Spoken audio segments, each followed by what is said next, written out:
Ini aku taruh sini dulu. Terus aku fokusin. Oke, kalau udah, ini diangkat. Baru aku duduk sini. Video kali ini aku tuh rekam pakai kamera yang berbeda ya teman-teman. Ini aku fotoin ke kalian. Jadi ini adalah kamera yang biasa aku pakai sebagai secondary kamera atau kamera kedua ketika aku bikin video masak. Hah, emang kamera yang biasa kenapa kok? Ya, kalau teman-teman follow Instagram aku, harusnya kalian udah tahu sih kalau kameraku lagi rusak gitu kan. Tapi buat yang belum follow nggak apa-apa, boleh banget di follow teman-teman. Karena aku biasa share keseharian aku tuh di sana semua. Nah, waktu aku syuting bikin pastel bareng mamaku teman-teman, kan di akhir video sempat ada Q&A gitu kan. Dan ternyata kameraku tuh rusak pas di situ teman-teman. Aku nggak gitu tahu ya penyebab rusaknya apa. Karena air enggak, kebanting juga enggak, apa segala macam juga enggak. Cuma kayak tiba-tiba audionya tuh jadi nggak jelas gitu. Oke, Mama Alvin mau mulai kerja lagi, banyak ada pesanan yang harus dikerjakan. Jadi suaranya tuh kayak tipikal-tipikal kamera yang baru keluar dari air, tau gak sih? Bahkan tuh aku sempat rendam dalam beras dulu, tau gak? Karena aku pikir takut bener-bener kemasukan air. Dan hari Rabu kemarin aku udah sempet bawa ke care center. Kemungkinan baru bisa diambil Rabu depan lagi. Dan singkatnya, ini tuh kamera udah lama banget teman-teman, dari tahun 2012 kalau nggak salah. Dibeli waktu koko aku semester 1 kuliah. Itu kayak udah hampir 8-9 tahun yang lalu deh kalau nggak salah ya. Iya nggak sih? 2012, sekarang 2021. Iya, 9 tahun yang lalu. Dan kekurangan kamera ini daripada yang biasa aku pakai adalah dia tuh fokusnya nggak auto ya teman-teman. Jadi kalau misalkan aku begini, ngeblur. Aku begini juga pasti ngeblur. Jadi fokusnya tuh nggak ngikut gitu loh. Jadi makanya tadi aku tuh taruh objek di sini, aku fokusin kameranya secara manual. Abis itu aku keluarin, baru aku duduk di tempat waktu aku taruh objeknya teman-teman. Aku nggak tahu ini bakal fokus atau enggak ya, tapi semoga fokus lah ya. Terus yang kedua, ini kan kameranya nggak bisa di flip ya teman-teman. Jadi layar itu nggak bisa diputer kan. Jadi aku nggak tahu nih apa yang terjadi di belakang layar. Ini aku cek dulu coba masih ngerekam nggak? Oh masih, aman. Ini aku nggak tahu ya aku fokus atau nggak, kayaknya ngeblur deh aku rasa deh. Tapi ya terlepas dari semua kekurangan kamera ini teman-teman, let's hope for the best aja. Dan aku harap kalian juga masih bisa menikmati kontennya, oke?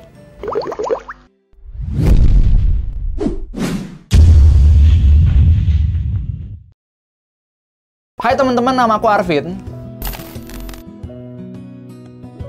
Sekarang kalau misalkan aku pengen kasih lihat jam ke kalian, aku harus majuin ke depan kan HP-nya. Tapi kalau aku majuin ke depan dia bakal ngeblur teman-teman. Jadi aku harus fokusin lagi nih. Coba ya sebentar aku ke belakang kamera dulu, oke? HP-nya di sini.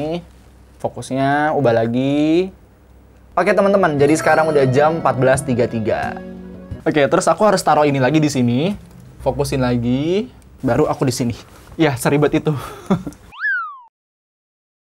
Buat teman-teman yang belum tahu, aku ini kan 5 bersaudara ya. Jadi aku punya 2 kakak dan aku juga punya 2 adik. Tapi teman-teman sampai detik ini aku tuh jarang banget ajak anggota keluargaku di video gitu kan. Nah, video kali ini teman-teman aku pengen ngajak adik aku yang perempuan untuk mukbang samyang. Ini pun konten yang harus dibikin tuh harus yang dia suka gitu loh. Kalau enggak dia nggak mau. Karena dia suka banget sama samyang, ya udah deh aku bikin mukbang aja. Oke, jadi di sini aku ada 3 bungkus samyang teman-teman. Terus aku juga ada tteokbokki. Terus yang terakhir di sini aku ada 2 pak rumput laut. 1 paknya tuh isi 2. Aku nggak tahu lah ya, 3 samyang ini tergolong mukbang atau enggak. Tapi kalau buat aku yang makan 1 porsi aja kadang-kadang nggak habis, ini udah banyak banget sih. Oke, jadi sekarang aku pengen siapin semuanya. Jadi sampai ketemu nanti ketika aku udah pengen bikin video sama adik aku, oke?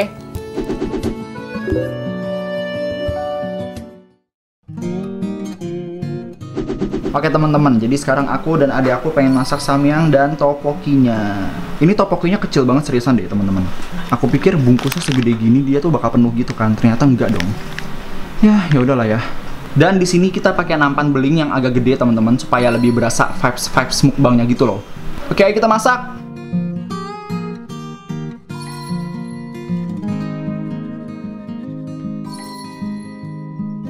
Dibilangin ntar tuang bumbunya di sini, ini dibuang sedikit kuahnya, jadi dosen di sini. Gak ngerti jadi orang. Aku pikir taruh sini mie-nya. Ini bumbu yang ketiga gimana? Ya udah ntar masukin aja semua ke sini lagi. Ke situ lagi? Iya semuanya.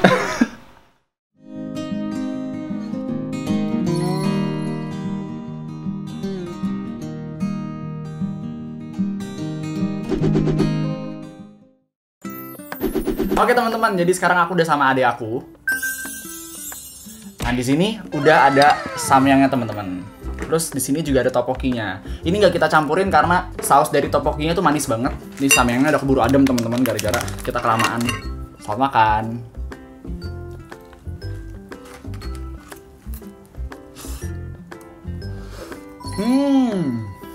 Cantik banget makannya, mohon maaf ya. Selamat makan. Oke, di sini kan aku ada rumput laut teman-teman. Nah, biasanya cara aku makan tuh kayak gini. Rasanya enak ya. Apalagi kalau gratis. Kayak enakan banget nih jadi orang. Nih, dimasukin ke dalam rumput lautnya teman-teman. Terus makan. Harus banget cobain pakai rumput laut sih. Kenapa bikin banyak banget buat kalian berdua doang? Tapi nggak dikasih. Karena ini mukbang. Nah, jadi kan aku orangnya nggak suka banget kalau cuma makan-makan doang gitu kan. Kebetulan kemarin tuh aku juga udah sempet tanyain pertanyaan ke kalian di Instagram. Jadi sembari kita makan, sambil ada topik obrolan gitu loh. Jangan dong! Campur. Jangan digabungin semua, ntar rumputnya alot. Enggak, orang-orang nggak panas juga. Ini rencana awalnya buat kita berdua, tapi diminta juga sama yang lain. Ya udahlah ya, nggak apa-apa. Tuh. Pertanyaan pertama, bagi tips dong agar lucu seperti Arsel. Kalian jawab. Biar lucu seperti aku. Gimana ya? Mau dari sono sih, cute-cute gitu. Mungkin sering-sering main sama anak kecil kali ya? Iya, aku juga sering main sama anak kecil loh by the way. Aku juga lucu dong berarti. Tapi kamu jelek. Menurut kita, gimana cara ngadepin adik yang terkadang susah diatur? Kalau menurut aku sih dikasih tahu yang benar. Namanya juga udah susah diatur. Pasti kalau dikasih tahu yang benar pun juga tetap ngelawan. Harus dikasih tahu ya dampak dari kenakalannya itu apa ya. Yang rugi tuh bukan kita ya, tapi kamu. Intinya kasih tahu itu bahwa itu ruginya dia. Iya. Dan menunjukkan kalau kita itu nggak rugi apa-apa walaupun kita sebenarnya rugi. Pertanyaan buat Cici nih. Kelakuan yang paling sebel dari aku apa? Jarang banget mau bantu-bantu pekerjaan rumah. Nggak bisa aku lagi ngedit, kayak harus dimarahin dulu baru mau bantuin. Cuma itu doang kan? Cuma pekerjaan rumah doang kan? Kayak paling ngepel, nyapu gitu doang kan? Itu yang paling besar maksudnya. Dan yang kecil lainnya masih banyak ya. Cuma kayak kesalahan orang tidak boleh diingat terlalu lama. BTW yang tadi bilang aku lucu, makasih loh. I love you. Gimana pendapat kalian tentang orang yang menilai kepribadian kita jelek, padahal mereka nggak kenal? Dua hal yang perlu diingat menurut aku. Apapun keputusan yang aku ambil, pasti ada haters dan ada followernya. Yang kedua, kita nggak bisa mengontrol mulut orang lain guys. Jadi, lakukan apa yang kalian bisa, yaitu adalah mengontrol emosi kalian. Daripada kita menilai jelek orang lain, mendingan ngaca dulu ke diri sendiri. Ini sebenarnya buat aku, tapi nggak apa-apa, kita berdua yang jawab. Gimana tanggapannya tentang temen yang kalau nemenin cuma mau manfaatin doang?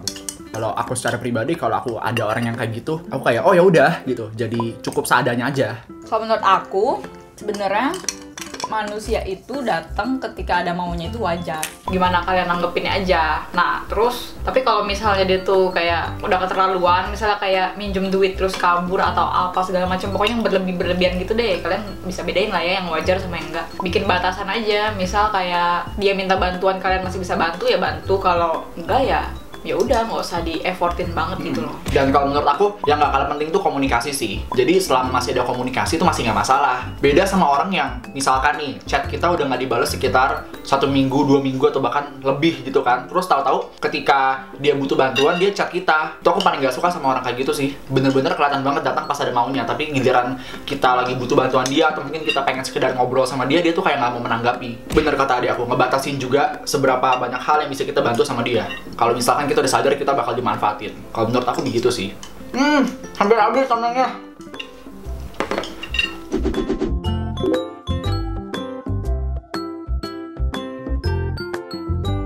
Cara menghadapi insecure. Kamu dulu. Sayangi diri kalian sendiri. Fisik dulu deh. Insecure fisik nih sebagai wanita karena selalu insecure ya. Aku juga insecure karena kulit aku belang sebenarnya, kayak jidat lebih hitam, warna di pipi ada yang nggak merata gitu-gitu deh. Pertama, sayangi diri kalian sendiri, menerima kalian bahwa emang begitu adanya. Searching di Google untuk skincare dan apapun untuk merawat diri kalian agar lebih cantik lagi. Dan itu adalah salah satu cara salah satu cara kalian untuk menyayangi diri kalian sendiri. Kalian pakai skincare, makeup gitu-gitu tuh bukan karena kalian jangan karena kalian biar dilihat orang tuh lebih cakep gitu-gitu. Yang pertama itu tuh biar buat diri sendiri dulu. Misal kayak kalau misal kita sayang sama diri kita sendiri tuh pasti kita ingin memperbaiki apa kekurangan diri kita dulu. Benar banget. Sabar aja, semua itu butuh proses kok. Lalu untuk insecure apa nih? Mental, mungkin secara mental. Misal presentasi depan kelas itu bagus gitu, selalu dipuji bagus, semua pertanyaan itu kalian babat abis cuk kayak siapa yang nggak bangga dengan diri kalian sendiri kalau kalian begitu. Itu waktu semester 1 ya. Terus waktu itu tuh kan gue kan ngikut organisasi gitu kan. Terus ya itu rapat pertama kali sama aktivis-aktivis gue nih. Di situ juga gue undang cutting gitu deh, kayak sebenarnya udah bukan jadi pengurus tapi gue undang buat mengevaluasi presentasi gue dan performance gue di situ. Selesai dari presentasi itu gue dikritik habis-habisan tuh, katanya skill komunikasi segala macem tuh parah banget ya. Pokoknya waktu itu tuh gue tuh kayak masih ngelak-ngelak gitu, tapi presentasi di kelas masih bagus kok gitu segala macem, tapi nyatanya tuh enggak. Jadi gitu sih, itu salah satu pentingnya kalian juga harus mengenal yang namanya dunia luar, karena kalau misalnya kalian nggak mengenal dunia luar, kalian hanya berfokus pada diri kalian sendiri. Gue udah sadar kayak ya emang itu kekurangan gue gitu loh. Jangan ngelak-ngelak, karena kalau lu ngelak-ngelak kayak Seakan-akan membela diri sendiri terus ya. Iya lu membela kejelekan lu sendiri gitu. Terus kedua, abis menerima diri kita kalau emang kita sehancur itu ya harus belajar habis-habisan gitu. Gue langsung kayak sering banget tuh kayak diskusi brainstorming sama kakak kelas yang tadi mengkritik-kritik gue itu tuh gue sering banget brainstorming sama dia. Nyampe akhirnya tuh gue mengalami pertumbuhan yang pesat. Sampai sekarang sih masih belajar ya. Belajar itu kan seumur hidup gitu loh. Untuk segala jenis insecure ya yang selama ini baru aku alamin, itu dari fisik sampai mental atau segala macem, skill kurang segala macem. Pertama kalian harus nerima dulu emang kekurangannya tuh itu. Ya abis nerima itu ya kalian perbaikin gitu loh. Jangan salah kaprah sama kata-kata menerima diri apa adanya. Itu kadang suka digunain sama orang kayak buat membentengi, buat mereka jadi males-malesan gitu. Iya, karena menerima diri kita apa adanya bukan berarti kita nggak boleh mengupgrade diri sendiri gitu loh. Semua orang ada waktunya. Keep expand your knowledge. Yes. Bener gak sih Inggrisnya? Benar sekali. Yaudah lah ya. Nggak tahu deh. Sukses itu bukan berlomba. Benar. Tapi proses. Yes, tapi proses. So bijak banget.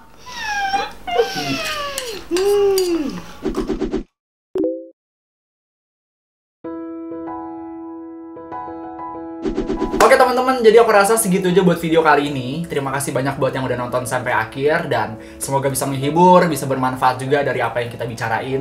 Kedepannya aku bakal bikin video bareng adik aku lagi sih. Dan kalau misalkan teman-teman punya ide kira-kira video apa yang enak buat kita bikin bareng, langsung aja komen di bawah, oke?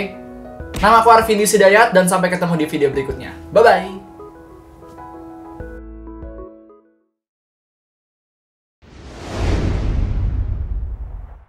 Ya, jujur aku sekarang pusing banget sih. Masih rekam gak dia?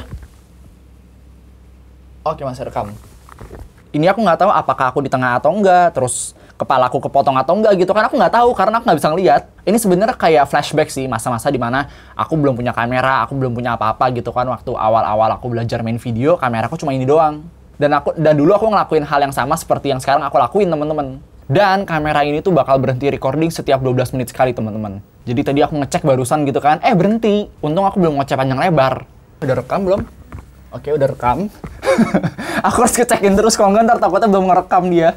Ini aku nggak tahu nih fokus atau enggak nih, seriusan deh. Dari tadi aku lumayan lama ya nungguin dia make up gitu kan. Udah nggak nyumbang apa-apa. Aku yang beli semua.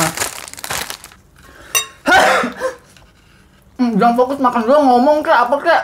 BTW guys, aku demen banget kalau misalnya orang itu minta saran ke aku, karena aku sendiri adalah waktu itu orang yang dipercaya untuk memberikan saran kan. Nggak tahu deh ya. Tapi yang penting seneng aja ngasih saran ke orang, karena semenjak jadi ketua organisasi sih itu mantep banget. Ya masih sibuk buka-bukain pertanyaan nih ya, loadingnya lemot banget nih, mohon maaf. Yaudah dimatiin aja dulu recordingnya. Sabar, nah. Oh, cara menghadapi insecure, ini mungkin jadi pertanyaan terakhir ya. Gimana menurut kamu? Jangan chatting, weirdo. Lagi rekaman. Ulang. 1, 2, 3. Itu bibirnya hitam-hitam dari tadi tuh. Kamu ngomong tau gak?